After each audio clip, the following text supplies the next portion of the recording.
Ya, shalom.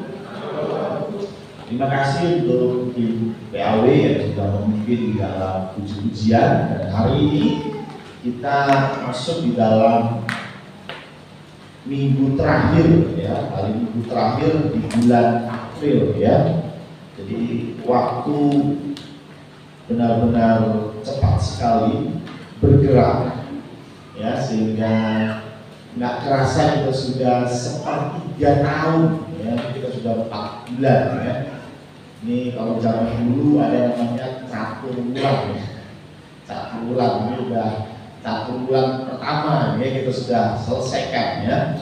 Dan kali ini kita membahas subtema yaitu menghidupi kesatuan ya, menghidupi kesatuan. Kalau kita bicara tentang menghidupi kesatuan, berarti ini kita bicara tentang sudah ada kesatuan ya. Kemarin kita bicara tantangan dalam kesatuan ya. Jadi ini kita bicara kalau kita sudah dalam sebuah kesatuan, lalu bagaimana kita mengisinya ya. Bagaimana tindakan kita supaya kesatuan itu bisa menjadi manfaat ya. Nah, kita harus paham dulu, coba kita lihat di dalam Pengkhotbah 4 ayat yang ke-12. Pengkhotbah 4 ayat yang ke-12, Pengkhotbah 4 ayat 12. Pengkhotbah 4 ayat ke-12. Dan bila mana seorang dapat dikalahkan ya, 2 orang akan dapat bertahan, tapi 3 lembar tak mudah diputuskan. Jadi dari konteks ini saja kita tahu bahwa sebuah kesatuan itu punya power ya. Kesatuan itu punya kuasa, punya kekuatan. Dan ini bukan hanya diimani, tetapi juga dalam prakteknya memang betul-betul terjadi ya. Kalau kita lihat sejarah bangsa Indonesia pun, kita bisa menjadi bangsa yang merdeka tidak terlepas dari sebuah kesatuan. Kalau kita nggak bersatu, kita nggak akan bisa mencapai kemerdekaan. Maka dari itu salah satu momen ya kita bersatu adalah Sumpah Pemuda. Tanggal berapa? 28 Oktober tahun 1928, berarti hampir 100 tahun yang lalu. Dan di situ Sumpah Pemuda mengatakan bahwa satu bahasa, satu bangsa, dan satu tanah air ya. Dan ini yang menjadi sebuah semangat untuk bersatu. Dan ketika ini menjadi satu, kekuatan ini menjadi kekuatan yang besar, kekuatan yang luar biasa, sehingga kita bisa dibawa dalam sebuah kemerdekaan ya. Jadi artinya yang namanya kesatuan itu punya dampak yang besar, itu nggak terbantahkan. Nggak usah bicara kita, bicara sejarah selesai. Segala sesuatu yang tidak bersatu maka itu lemah. Makanya para penjajah selalu menerapkan konsep apa? Dividend of impera. Apa sih? Politik pecah belah gitu ya. Ya supaya apa? Supaya tidak bersatu. Hal yang sama ini sudah dilakukan jauh-jauh hari, bahkan ribuan tahun yang lalu. Kalau Bapak Ibu perhatikan di dalam sejarah Israel tahun 500, tahun 700 itu Israel pecah jadi 2, Israel Utara dan Israel Selatan. Dan kemudian Israel Utara ini kemudian dihabisi oleh Asyur. Tapi yang menarik adalah orang Israel dibawa keluar dari tanahnya, dan orang-orang luar, orang-orang asing dibawa masuk ke tanah Israel supaya terjadi percampuran. Jadi orang Israel nikah atau kawin dengan orang-orang non-Israel, dan ini kemudian melahirkan keturunan yang disebut dengan orang Samaria. Jadi orang Samaria itu adalah orang Israel tetapi nggak murni. Ini ada di mana? Di Israel Utara. Sedangkan Israel Selatan mereka tetap menjaga kemurnian orang Israel. Maka dari itu orang Israel Selatan nggak suka sama Israel Utara. Orang Yahudi tidak bergaul dengan orang Samaria. Supaya apa? Supaya tidak terjadi kesatuan. Karena kalau ada kesatuan di situ, maka bagi penjajah ini menyulitkan. Ya, karena itu kesatuan ini perlu dipecah belah dalam konteks peperangan. Ya. Tapi kalau kita sudah punya kesatuan ini, maka Khotbah 4 ayat 12 tadi berkata, tali 3 lembar tak mudah diputuskan. Jadi dalam sebuah kesatuan ada kekuatan yang luar biasa. Nah, kalau kita bicara tentang kesatuan dan kesatuan yang luar biasa, saya teringat pada satu kisah di Kejadian pasal 11. Mari kita lihat Kejadian pasal 11. Ayat yang pertama sampai dengan ayat yang ke-9. Kita akan baca bergantian Kejadian 11 ayat pertama sampai dengan ayat yang ke-9. Saya ayat yang pertama dan Bapak Ibu semua ayat yang kedua, begitu seterusnya. Judul dari minggu ini lembaga Alkitab Indonesia menulisnya Menara Babel. Demikian firman Tuhan, adapun seluruh bumi satu bahasanya dan satu logatnya.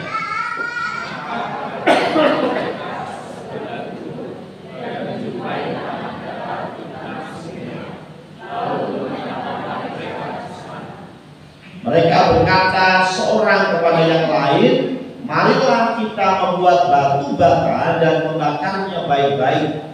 Lalu bata itulah dipakai mereka sebagai batu dan ter, gala-gala sebagai tanah liat.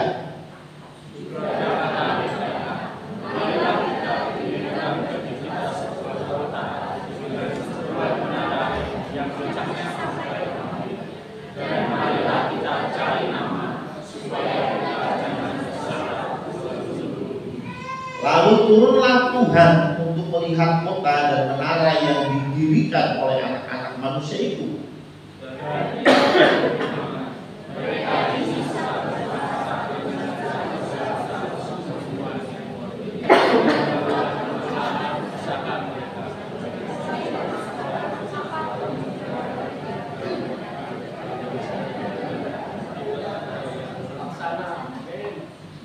Baiklah, kita turun dan mengacau balaukan di sana bahasa mereka, sehingga mereka tidak mengerti lagi bahasa masing-masing.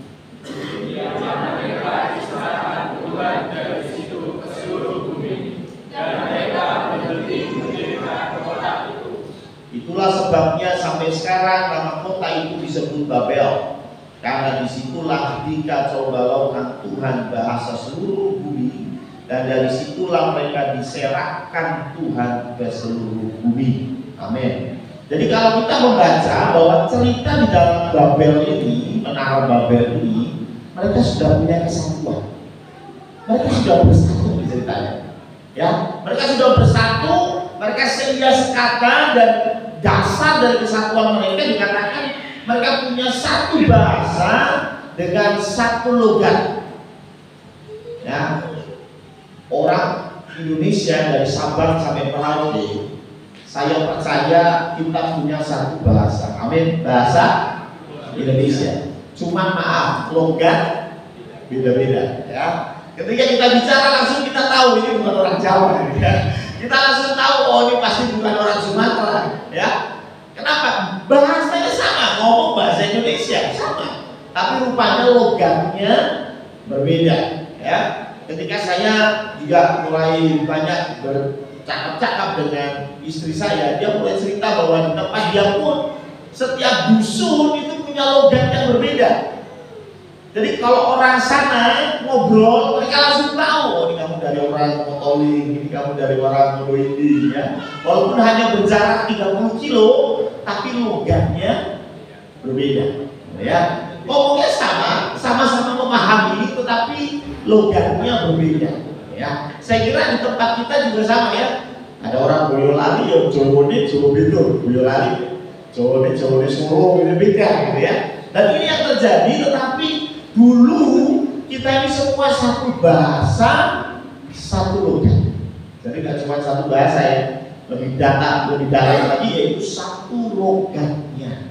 Nah yang menarik di ayat yang ke-6 ditulis demikian, mulai dari sekarang, ini Tuhan yang ngomong ya, mulai dari sekarang apapun juga yang mereka rencanakan, tidak ada yang tidak akan dapat terlaksana.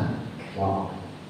Ini kekuatan dari sebuah persatuan, dari sebuah kesatuan, yaitu apapun yang mereka rencanakan, tidak ada yang tidak akan dapat terlaksana. Wow.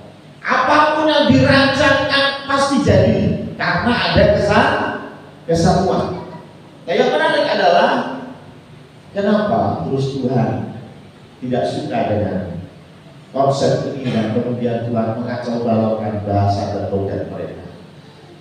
Ya, kita harus pahami dari Kejadian 11 ini, kita masuk di dalam konteks yang pertama adalah bahwa orang-orang di Babel ini atau orang-orang yang ada saat ini adalah orang-orang keturunan dari Nabi Nuh.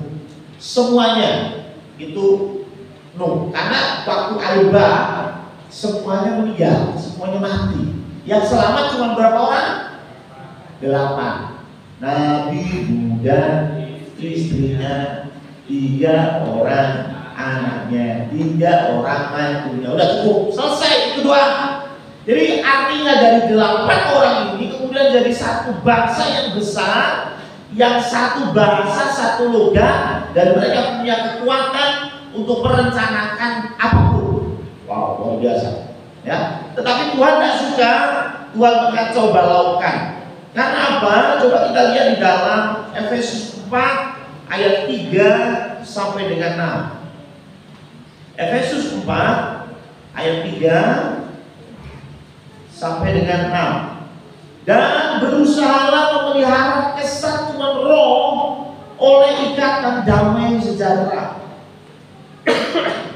Satu tubuh dan satu roh, sebagaimana kamu telah dipanggil kepada satu pengharapan yang terkandung dalam panggilanmu. Satu Tuhan, satu iman, satu baptisan, satu Allah dan Bapa dari semua, Allah yang di atas semua dan oleh semua dan di dalam semua.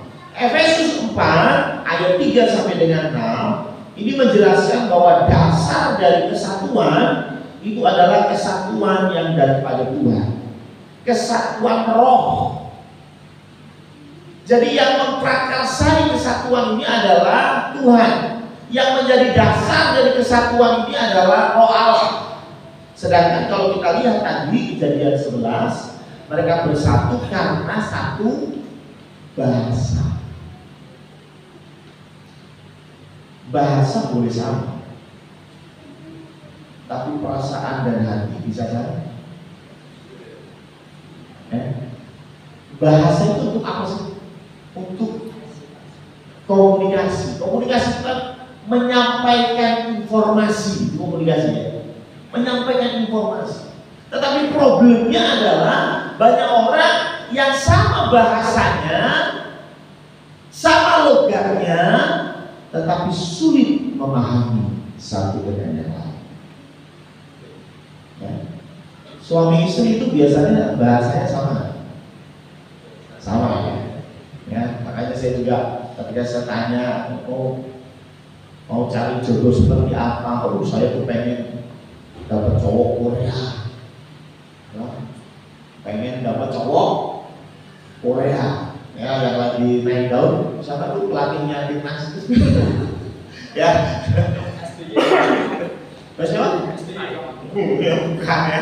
Jadi ada orang-orang yang ingin punya cowok atau punya suami orang Korea, boleh nggak? Boleh. Pertanyaannya sederhana, lu bisa bahasa Korea nggak? Ya? Bahasa Indonesia-nya nggak lancar-lancarnya Jawa. Ya, yang cewek bahasa Jawa medok dan dia memimpikan punya suami orang Korea, terus ngobrolnya gimana juga? Ya, pakai Google Translate Pak ini kayak. Paham ya? Dan tentunya suami istri itu diharap dia pasti punya bahasa yang sama. Betul nggak? Ya, saya dengan Iren, ketika Iren pakai bahasa Manado, saya nggak ngerti. Ketika saya pakai bahasa Jawa, dia nggak ngerti. Tetapi ada satu bahasa yang menyatukan kita, bahasa Indonesia, ya toh? Jadi saya kalau ngomong sama dia bahasa Indonesia, ya kalau dia lagi marah-marah sama saya bahasa Manado, nah saya nggak peduli karena saya tidak tahu artinya, ya. Dia harus pakai bahasa Indonesia supaya saya tahu, paham ya? Tetapi maaf, saya pakai bahasa Indonesia, dia juga pakai bahasa Indonesia, tetapi tetap saja ada perbedaan perasaan, betul ya? Loh, informasinya sudah sampai, betul. Kita bisa ngomong dengan bahasa yang sama, tetapi rupanya tidak ada kesatuan roh, betul ya? Tidak ada kesamaan perasaan, sehingga apa yang disampaikan itu nggak nyampe kepada sesamanya, kepada orang lawan bicara. Karena apa? Karena hanya sebatas bahasa, tidak ada saling mengerti. Kalau orang-orang yang saling mengerti itu sudah jauh melebihi bahasa. Orang yang saling mengerti, Pak Marno sama Bu Paulina saling mengerti suami istri. Pak Marno baru batuk sekali, Bu Lina sudah tahu apa maksudnya. Betul? Gak perlu bahasa. Ya, ada tamu datang, terus Pak Marno, oh Bu Lina langsung berangkat ke belakang dapur. Kenapa? Sudah tahu, tidak perlu bahasa, tidak perlu satu logat, tetapi ada kesatuan hati di situ sehingga bisa menyampaikan tanpa kata-kata, bisa menyampaikan tanpa kata-kata, bisa mendengar tanpa telinga. Luar biasa. Ini bicara tentang kesatuan roh. Apa yang menjadi kesatuan, dasar kesatuan di Menara Babel ada bahasa, tetapi Tuhan mau ada kesatuan roh. Tidak hanya sekedar sama bahasanya, tetapi satu hati, satu pikiran, yaitu pikiran yang Kristus. Karena itu yang menjadi masalah dalam Menara Babel, coba kita lihat kembali Kejadian 11, adalah bicara tentang ayat yang ketiga, ayat keempat. Marilah kita dirikan bagi kita sebuah kota dengan sebuah menara yang puncaknya ke langit, dan marilah kita cari nama. Jadi rupanya mereka berkumpul bersatu dengan kekuatan yang begitu besar, bahkan diakui oleh Allah sendiri kekuatan mereka. Tetapi mereka berkata, marilah kita cari nama. Apa yang salah di sini?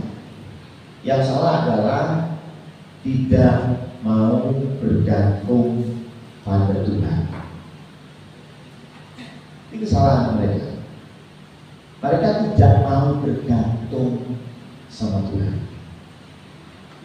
Nah, padahal dalam Alkitab sangat jelas bagaimana Tuhan mau kita selalu bergantung kepada-Nya.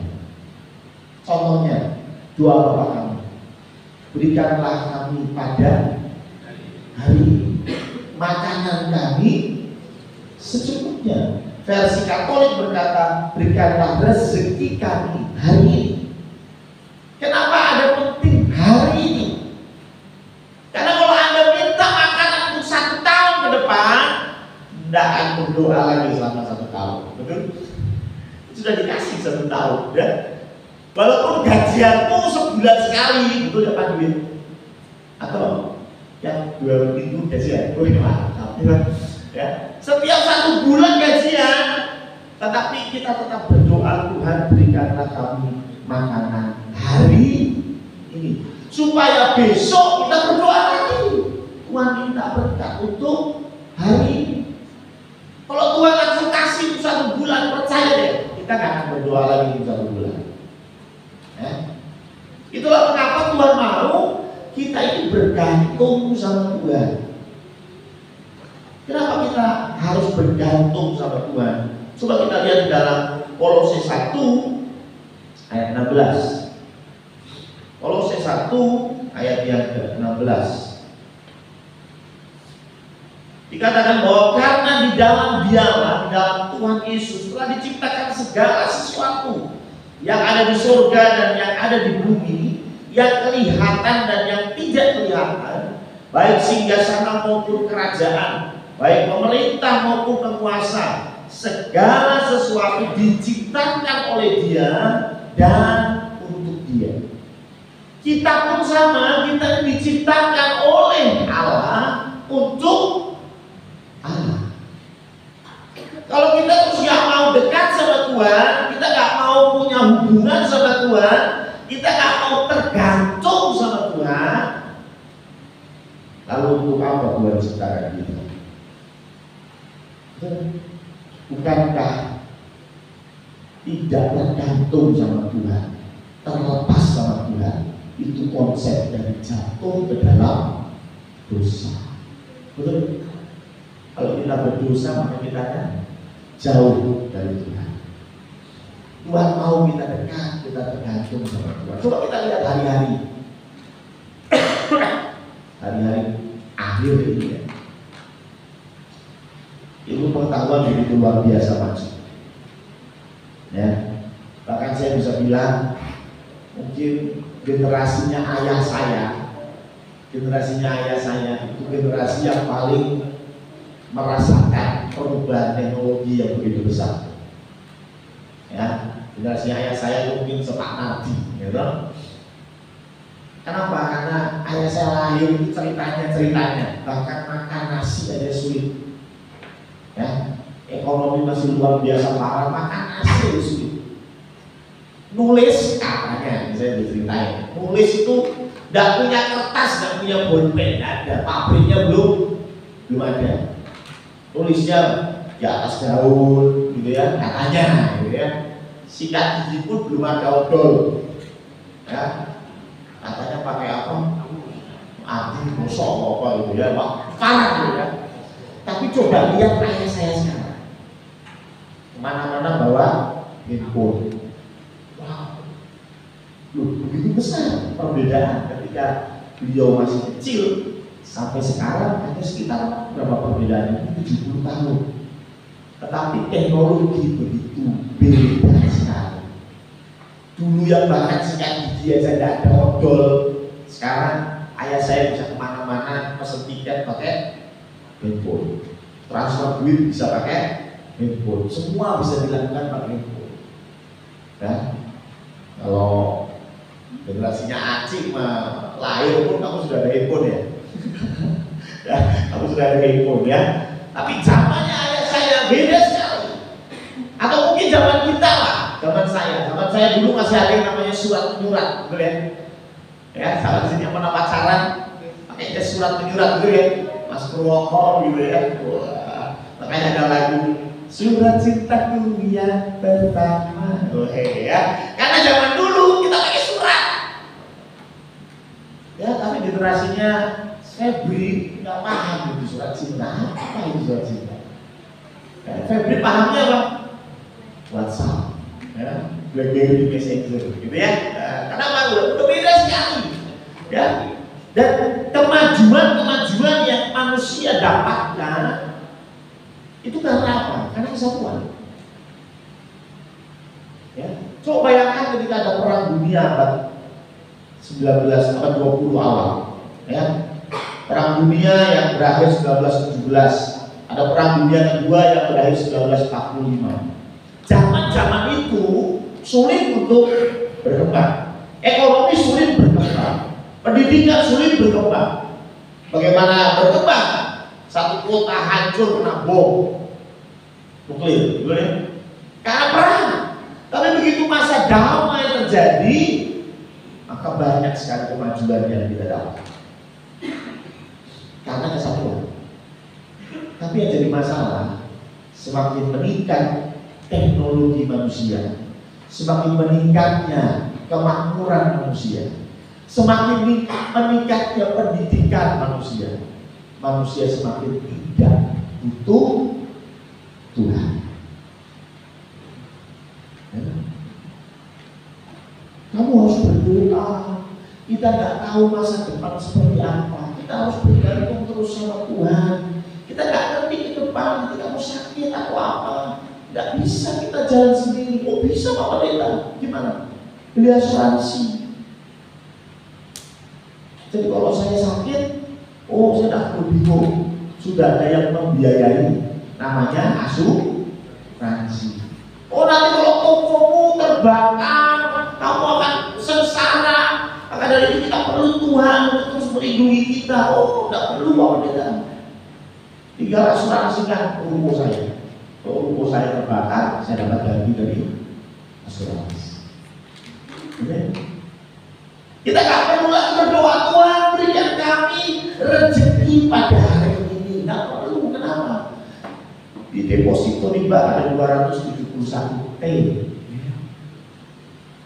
Kira-kira kalau Anda punya 271 T, masihkah Anda berdoa berikanlah pada hari ini makanan kami yang secukupnya? Kasih? Itu biasanya dilakukan oleh orang-orang yang ketika masuk ATM, ATM-nya minta maaf. Nah, ya, kalau ATM-nya minta maaf, nah ini baru kita akan berdoa, Tuhan berikan kami makanan pada hari ini, ya kan?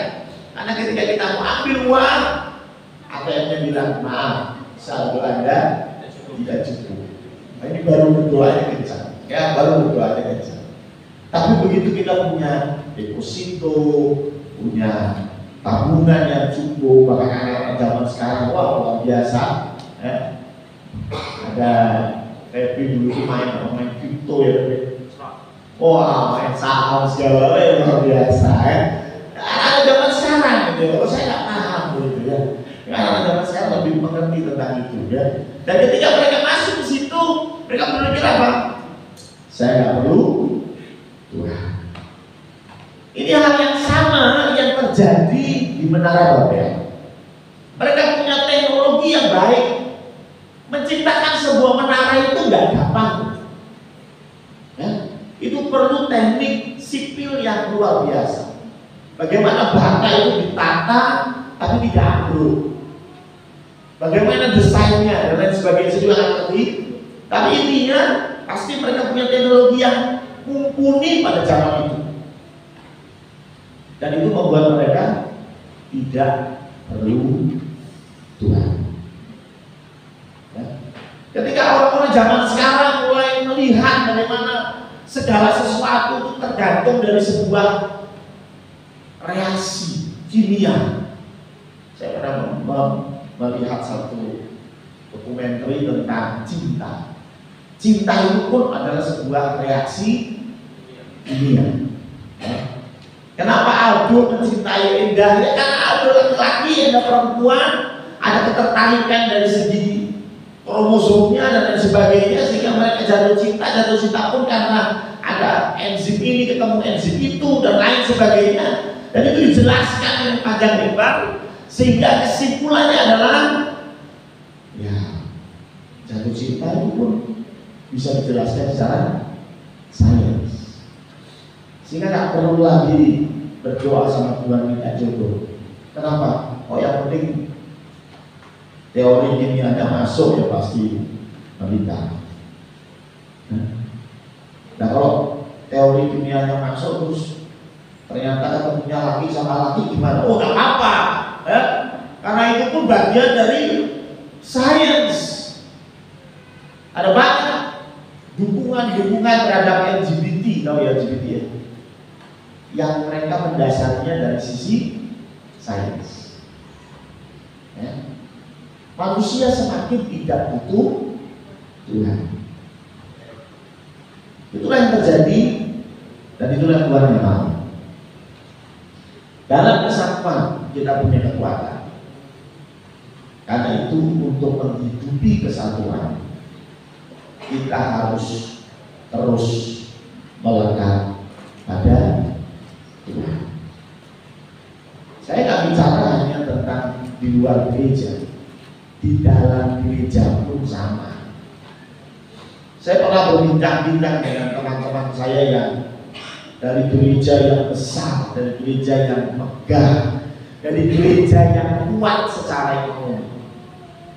Mereka mau bangun gedung 10 miliar itu gampang, karena uang kas gereja itu ratusan miliar.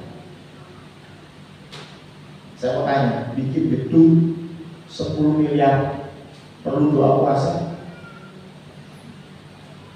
Harusnya perlu. Tapi terkadang karena kas gereja 100 miliar, mau bangun berapa? 10 miliar, tidak perlu doa puasa. Tinggal tulis, cek, selesai. Tuh, gereja juga mengalami tantangan yang sama. Ketika kuat, ketika punya kuasa, apakah gereja tetap bergantung sama Tuhan? Loh, kalau gerejanya kecil, jemaatnya sedikit, perpuluhannya sedikit, keuangannya mepet, nggak perlu diajarin. Tiap Selasa dungone mesti kenceng. Nggak usah diajarin, pendetanya tiap hari pasti berdoa pagi. Nggak usah diajarin. Tapi kalau yang gerejanya sudah besar, sudah punya kesatuan yang luar biasa, sudah punya masa sulit di waktu lalu, ya, masa-masa sulit memulai sebuah pernikahan dengan Bu Ani. Ketika masa sulit, berdoanya kencang. Saya berharap ketika kita tidak di masa sulit pun, doa kita tetap kencang. Gereja dalam kondisi sulit, doanya kencang. Tapi gereja dalam kondisi baik-baik saja, tetap doanya harus kencang. Kenapa? Ketika kita meninggalkan Tuhan, di situ Tuhan tidak mau. Tuhan mau kita sebagai anak-anaknya diciptakan untuk Dia. Yang kedua, apa yang menjadi kesalahan orang-orang di zaman Babel ini? Kembali ke ayat 4. Dikatakan bahwa sampai ke langit dan marilah kita cari nama. Itu tadi ya sudah. Nah, yang kedua menarik, dikatakan supaya kita jangan terserak ke seluruh bumi. Jadi rupanya mereka ini tidak mau terserak, mereka mau tetap ngumpul jadi satu. Mungkin ini dulu slogannya mangan orang mangan, yang penting kumpul, ya. Jadi yang penting kumpul, dikatakan supaya kita jangan terserak ke seluruh bumi. Kelihatannya bagus ya, kelihatannya bagus, kelihatannya visi mereka bagus, karena mereka nggak mau terserak gerai, mereka mau tetap bersatu menjadi sebuah kekuatan yang dahsyat. Tapi yang menarik, ini sebetulnya tidak sesuai dengan apa yang Tuhan perintahkan. Coba kita lihat Kejadian 1 ayat 28. Kejadian 1 ayat yang ke-28. Ini Allah berkata kepada Adam dan Hawa. Allah memberkati mereka, lalu Allah berfirman kepada mereka, beranak cuculah dan bertambah banyak, penuhilah bumi dan taklukkanlah itu. Jadi Tuhan nyuruh penuhilah bumi. Tapi harusnya menyebar ke seluruh penjuru dunia.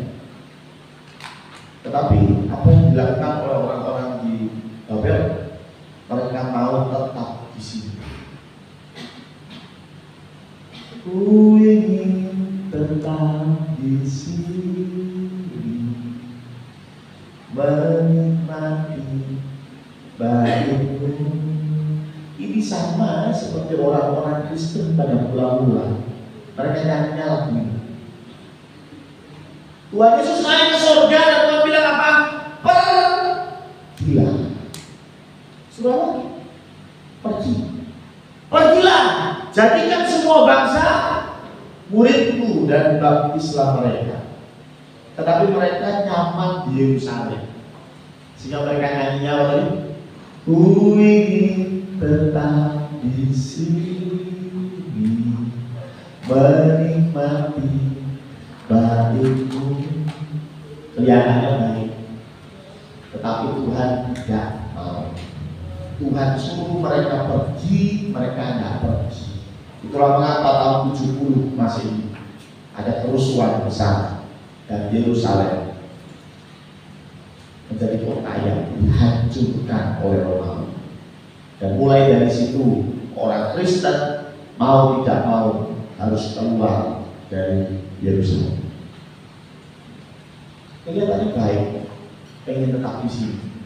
Tetapi apakah tetap di sini itu sesuai dengan perintah Tuhan? Rupanya tidak. Tuhan suruh penuhilah bumi, tetapi mereka tidak mau bergerak, mereka tetap mau di situ. Dan itulah mengapa Tuhan tidak suka. Jadi yang pertama, kenapa orang-orang Babel ini Tuhan tidak menyukainya? Karena tidak tergantung kepada Allah. Karena itu kita harus, ketika kita punya kesatuan, kita harus terus bergantung sama Allah. Yang kedua, karena mereka tidak mentaati apa yang Tuhan perintahkan. Karena itu kita harus lakukan sebaliknya. Kalau kita mau kesatuan ini terus ada, maka kita harus melakukan perintah Tuhan. Apakah perintah Tuhan itu suruh penuhi bumi? Berarti kan Kejadian 1 ayat 28 tadi apa? Beranak cuculah dan penuhilah bumi. Wah, kalau beranak cucu udah cocok Pak Pendeta. Nah, karena saya sudah dapat laporan dari beberapa yang baru menikah ini, semua sudah hamil, ya. Berarti rupanya ini beranak cucunya berhasil, ya, penuhi buminya tinggalan, ya. Tapi bukan itu. Ini adalah perintah yang ada di Perjanjian Lama. Lalu perintah yang baru apa? Ayo kita lihat Yohanes 17 ayat yang ke-23. Yohanes 17 ayat yang ke-23. Ini bagian atau perikop dari doanya Tuhan Yesus untuk murid-muridnya. Aku, dan sudah disebut Tuhan Yesus, aku di dalam mereka di sini murid-muridnya, dan engkau di sini Bapa, di dalam aku, supaya mereka sempurna menjadi satu. Ya, jadi menjadi satu, kesempurnaan atau kesatuan yang daripada Tuhan adalah ketika Allah, Bapa, Putra, dan Roh Kudus itu menjadi satu dengan kita. Itulah mengapa tadi saya bilang bahwa landasan dari kesatuan kita adalah kesatuan roh. Ya, jadi tidak hanya mendengar saja dari bahasa, tetapi kita jauh lebih memahami lawan bicara kita. Ya. Nah, ini kesatuan yang dari Tuhan, dan ini adalah sempurna menjadi satu. Nah, supaya apa? Ini agar dunia tahu bahwa engkau yang telah mengutus aku, bahwa Bapa yang telah mengutus Yesus, dan bahwa Bapa mengasihi kita. Mereka ini manusia, masyarakat, yang murid-murid Yesus, bahwa engkau mengasihi mereka sama seperti engkau mengasihi aku. Jadi tujuan dari kesatuan yang ada di dalam tubuh jemaat itu tujuannya apa? Supaya dunia tahu bahwa Bapa yang telah mengutus Yesus, bahwa Bapa begitu mengasihi manusia. Ini terjemahan lain dari Yohanes 3 ayat 16. Karena begitu besar kasih Allah, supaya banyak orang tahu bahwa Bapa mengasihi manusia. Ya itu. Jadi rupanya dalam kesatuan kita Tuhan punya tugas. Kalau dulu tugasnya adalah beranak cucu, dan penuhilah bumi. Tetapi sekarang tugasnya adalah mengabarkan Injil. Tugasnya adalah kasih tahu semua orang bahwa Yesus itu diutus oleh Bapa. Kasih tahu semua orang kenapa Bapa mengutus Yesus, karena Bapa begitu mengasihi manusia. Ini terjemahan dari Yohanes 3 ayat 16. Banyak gereja yang tidak mengabarkan Injil. Banyak gereja yang tidak mengabarkan Injil. Dan apa yang terjadi? Gereja yang tidak mengabarkan Injil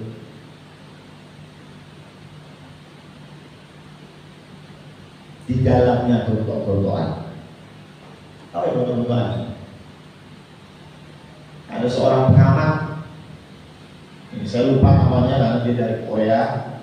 Dia berkata bahwa gereja-gereja di Korea pada waktu itu bertumbuh besar dengan finansial yang kuat, tetapi mereka tidak mau mengabarkan Injil. Kenapa yang terjadi? Sesama gereja ribut, di dalam gereja ribut. Tetapi begitu mereka mau masuk di dalam pelayanan pengabaran Injil, mereka mengirim utusan-utusan untuk menginjil. Salah satunya ke Indonesia. Kita tahu ada beberapa pengabaran Injil ke Indonesia dari Korea. Mereka utus orang-orang untuk menginjil, gerejanya itu jadi hancur. Terlepas dari konsep teologi, orang ini berkata bahwa karena energinya habis untuk menginjil. Tapi kalau nggak menginjil, energinya masih banyak, dan karena energinya banyak, ajak ribut. Jadi ribut antara sesama jemaat gereja atau ribut dengan gereja lain. Tetapi ketika kita masuk di dalam pelayanan penginjilan, maka konsentrasi kita akan tercurah di sini. Saya pikir masuk akal juga, masuk akal juga. Tetapi dalam konteks masuk akal, kita harus kembali ke dalam konteks Alkitab, bahwa itulah yang Tuhan mau. Ketika kita dalam sebuah komunitas diberikan kesatuan, dan di balik kesatuan ada sebuah kekuatan yang besar, maka pakailah kekuatan itu untuk mengabarkan Injil. Salah satu ujung tombak pengabaran Injil kita adalah PPA. Kalau yang pernah mengajar dalam PPA pasti tahu, ya, tidak semuanya adalah murid-murid yang sudah mengenal Yesus, tidak semuanya. Karena itu ini adalah ladang yang baik untuk apa? Untuk mengabarkan Injil, untuk memperkenalkan Kristus. Tapi tadi Bapak Ibu sudah dengar kesaksian Mbak Novi. Per tanggal 30 April kita tidak lagi bekerja sama dengan Compassion. Kita tidak bekerja sama dengan Compassion bukan berarti kita berhenti mengabarkan Injil. Yang tadinya tempat kita untuk mengabarkan Injil adalah PPA, sekarang ayo kita pikirkan apa yang menjadi ladang kita untuk mengabarkan Injil. Ini ada macam-macam. Nggak cuma kita bicara, oh berarti kita akan pilih salah satu orang, ya, Pak Deru misalnya, kita kirim ke Afghanistan, kita kirim ke Afghanistan, ya, untuk mengabarkan Injil. Apakah begitu? Ya harus, ya. Gereja-gereja di Korea yang saya tadi cerita, ya mereka lakukan itu, ya. Mereka utus satu orang pergi ke Indonesia untuk mengabarkan Injil di Indonesia. Tetapi Tetapi apakah kita harus seperti itu? Tidak harus seperti itu. Ada banyak langkah, ada banyak cara untuk kita bisa mengabarkan Injil. Ketika kita bicara di Yohanes 17, dikatakan bahwa engkau yang telah mengutus aku, dan bahwa engkau mengasihi mereka sama seperti engkau mengasihi aku. Dengan cara kita saling mengasihi, ini sudah suatu bentuk kita menyatakan kepada dunia bahwa kita disatukan oleh Tuhan. Dan kalau kita saling mengasihi, ini kita hanya bicara di dalam internal.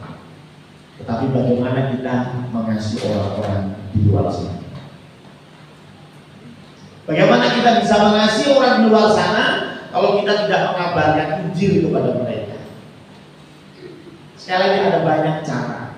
Contoh salah satunya, kita ikut ambil bagian di dalam pembagian Alkitab. Misal, Lembaga Alkitab Indonesia itu beberapa kali memberikan surat kepada kita untuk mengajak kita bergabung di dalam program mereka.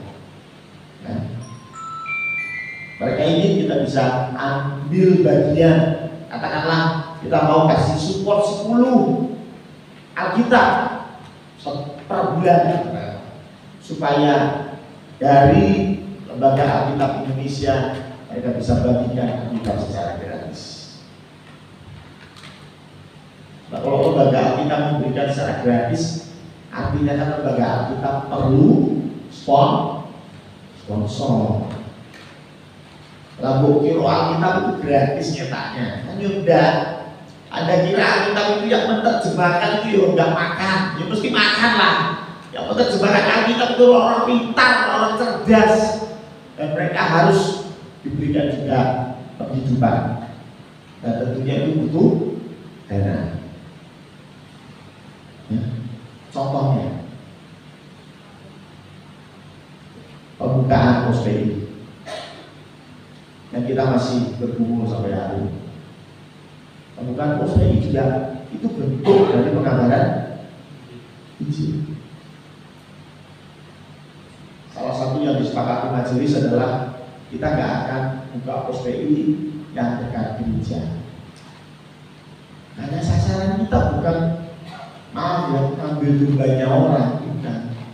Sasaran kita supaya orang yang belum punya gereja, orang yang belum pernah ke gereja, jadi ke gereja.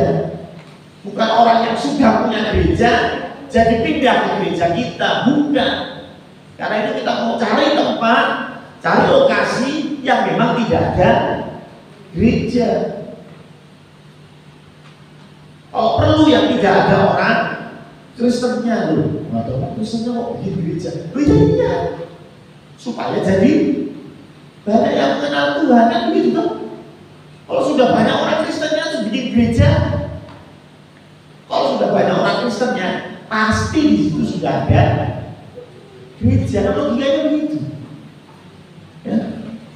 Ini salah satu dari mengabarkan Injil. Tapi yang diperlukan apa? Kesatuan. Karena di balik kesatuan ada kekuatan. Ayo kita menghidupi. Kalau kita sudah punya kesatuan itu, ayo kita menghidupi dengan cara yang pertama tadi, tetap bergantung sama Tuhan. Tetap bergantung sama Tuhan. Dan yang kedua, terus lakukan apa yang Tuhan perintahkan. Dalam konteks ini adalah mengabarkan Injil. Mulai dari yang sederhana, mulai dari paling dekat, tetapi kita punya visi yang besar ke depan. Dan ayo kita kumpulkan itu bersama-sama.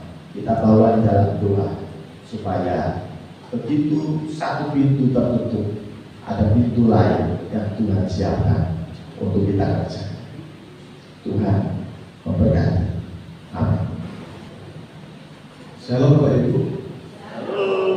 Kasih kabupaten Jumat Minggu 28 April 2024 untuk kebaktian kedua pada sore sudah digabung di ibadah pagi ini.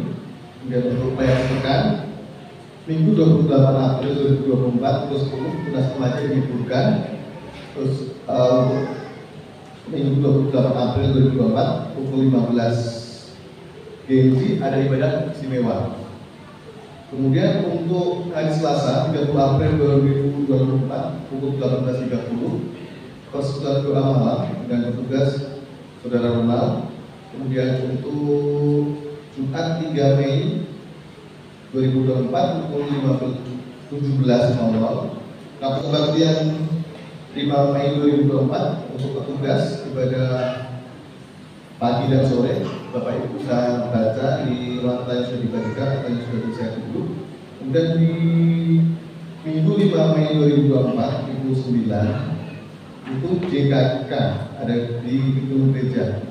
Yang sebelumnya JKK di hari Minggu dari 1 mulai minggu depan itu JKK berubah menjadi di hari Minggu pukul 9 WIB. Dengan tujuan Ibu BB, firman Tuhan untuk Batita Ibu Lydia, firman Tuhan SD Ibu Kristian SB, kemudian di firman Tuhan SMP Ibu Dina. Untuk laporan keuangan, untuk laporan kas gereja, total pemasukan dari Oktober 2023 sampai dengan Maret 2024 itu sebanyak 89.625.112 rupiah. Kemudian pengeluaran totalnya 94.281.200. Kemudian untuk laporan kas pembangunan tahap 3, puji Tuhan kita mempunyai saldo 41.218.485 rupiah. Perpuluhan sampai dengan Minggu 21 April 2024 sudah terkumpul 3.620.000 rupiah. Dan kuartal khusus telah dibuka penerimaan pendaftaran murid baru PAUD Alfa tahun 2024-2025 dengan persyaratan anak berusia 3 sampai 4 tahun. Fotokopi akta kelahiran, fotokopi KK, fotokopi orang tua, KTP orang tua, fotokopi KNS, pas foto 3 kali lipat sebanyak 4 lembar. Bagi Bapak Ibu Saudara yang memiliki putra putri atau kerabat usia 3 sampai 4 tahun dan ingin mendaftarkan bisa menghubungi ibunya. Mungkin waktu dari saya sekian, mungkin ada tambahan regulasi. Terima kasih. Iya, minta waktunya sebentar Bapak Ibu. Ada tambahan pengumuman.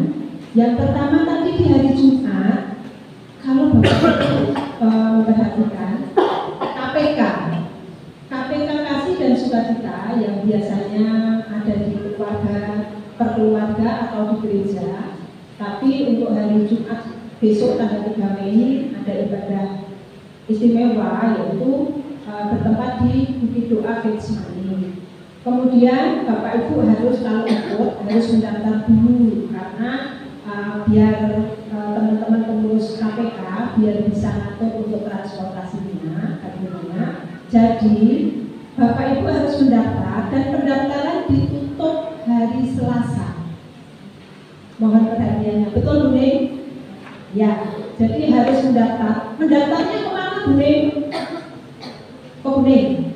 Oh ya, mendaftarnya semua satu pintu saja ke Bu Ning, Bu Sugeng. Kalau tidak tahu Bu Ning, Bu Sugeng. Ya. Jadi hari Selasa mohon diperhatikan. Nah ini ada kabar sukacita.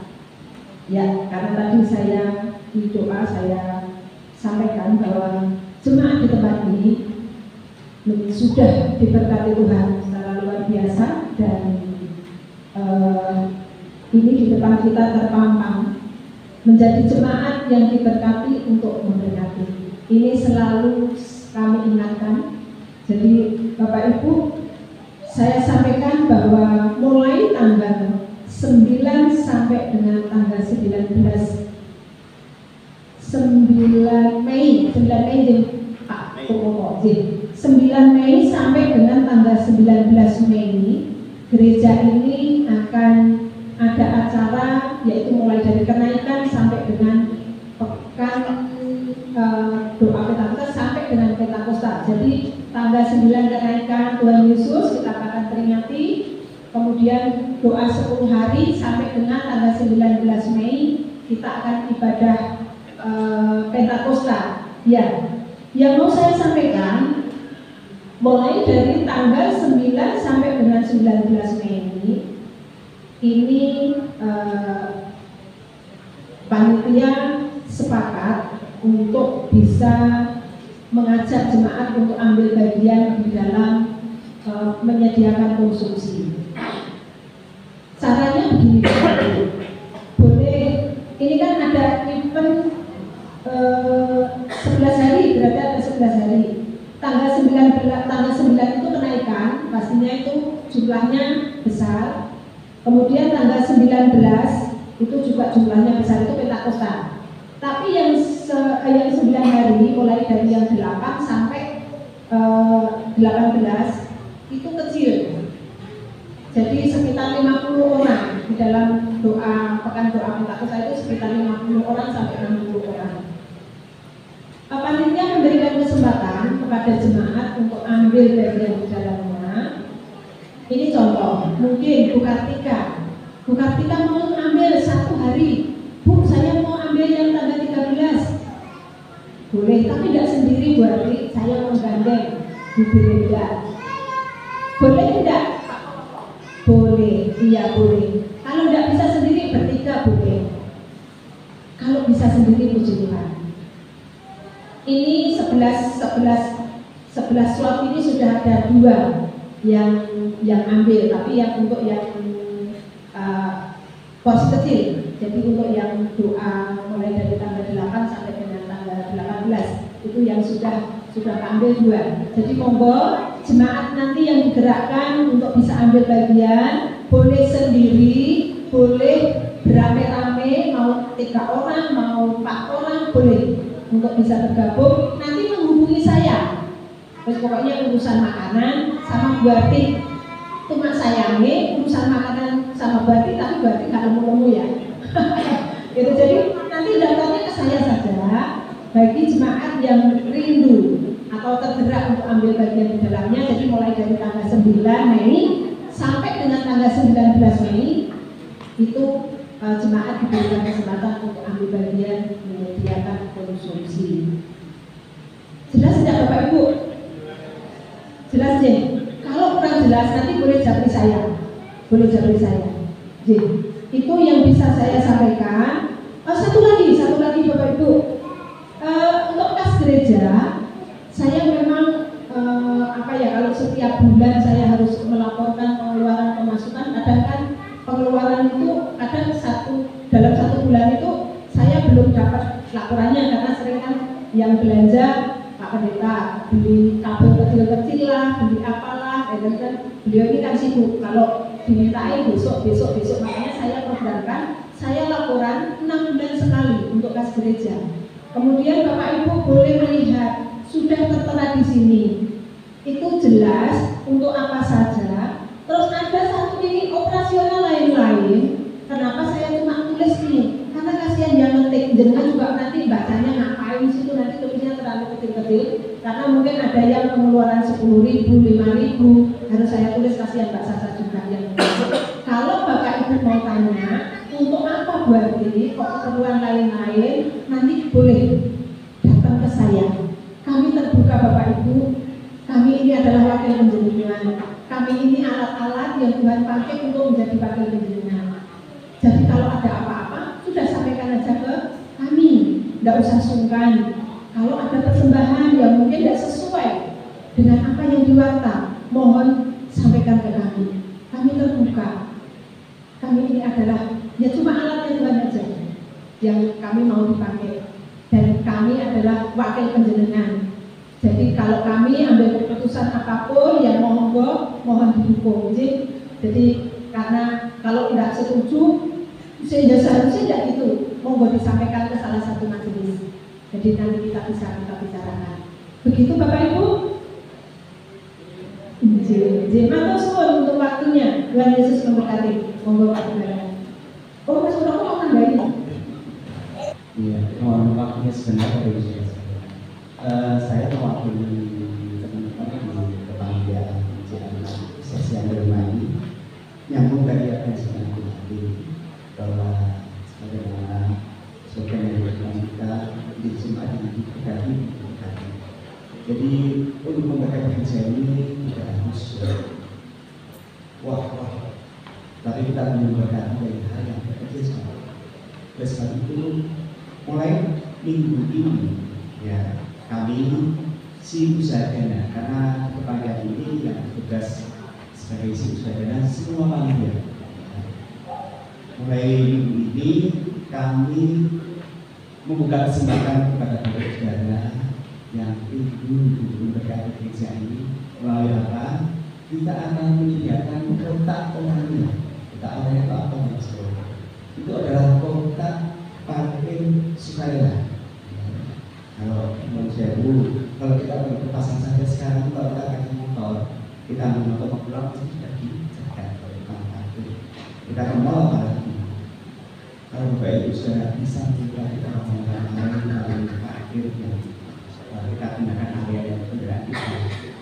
Satu pertama dan Bapak Ibu bisa melakukan gereja ini melalui inisiatif parkir sukarela yang bisa kita. Monggo nggak ada nilai nominal berapapun, monggo silakan. Berapapun Bapak tergerak untuk memberikan parkir dari kendaraan yang bawah bisa dimasukkan ke kotak orangnya yang nanti akan disediakan atau nanti akan diberikan itu yang pertama. Kemudian yang kedua, karena nanti pada pukul 11 ketika ada satu amanah ibadah di Gia Perdagangan, kaum di tempat ini yang mungkin ini dan bisa hadir nanti bisa gereja sebelum jam 10:30 karena kita akan berangkat bersama di tempat ini jam 11 seperti itu nanti ya. Jam 10:15 bisa awal tempat ini kita bersama-sama berangkat ke Gia Perdagangan di ibadah PPK Desa. Demikian tambahan informasi yang bisa kami sampaikan. Terima kasih banyak Presiden. Ya, terima kasih tambahannya Mas Boko selaku Ketua Panitia. Hari ini jualan ya ini? Oh belum ya. Minggu depan mungkin juga panitia akan buka jualan juga di depan ya. Nggak tahu jualan apa yang mungkin mobil, motor ya. Biar cepet ya kalau kumpul duitnya ya. Nanti minggu depan kita bisa lihat apa yang panitia mungkin coba tawarkan kepada kita ya. Tapi sekali lagi kita akan dukung segala usaha dana yang diusahakan oleh panitia dan kita dukung juga dalam doa dan juga keuangan kita. Ya, saya kira itu saja untuk pengumuman ya, tidak ada tambahan lain. Mari kita bagi berdiri, kita akan tutup dalam doa.